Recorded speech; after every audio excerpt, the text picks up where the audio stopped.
First tip பார்ப்போம். இந்த மாதிரி தக்காளி ஒன்று எடுத்துக்கோங்க. அது பழுத்த தக்காளியாக இருந்தாலும் சரி, இல்லை காயான அந்த தக்காளியாக சரி, அந்த தக்காளி எடுத்துகிட்டு அதை 2ஆக கட் பண்ணிக்கணும்.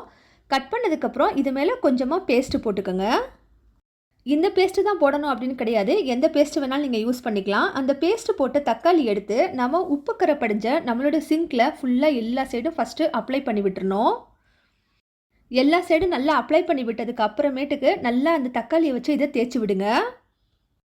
இப்படி பண்ணுறனால நமக்கு அந்த தக்காளியில் இருக்கக்கூடிய சாறு பார்த்திங்கனாக்கா அந்த பேஸ்ட்டோட கலந்து 2 வரும்போது நமக்கு உப்பு கரை படிஞ்சிருக்க நம்மளோட சிங்கு பகுதி எல்லாமே சூப்பராக க்ளீன் ஆகிடும்.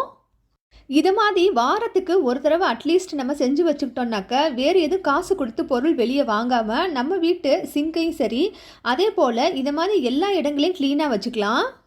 இதே போல் நம்ம செஞ்சுக்கிட்டே வந்தோம் அப்படின்னாக்கா உப்பு கரை படியாமல் நம்ம ரொம்ப நாளைக்கு இதை மெயின்டைன் பண்ணிக்கிட்டே வரலாம். பார்க்கவும் நம்ம சிங்கு பார்த்திங்கன்னா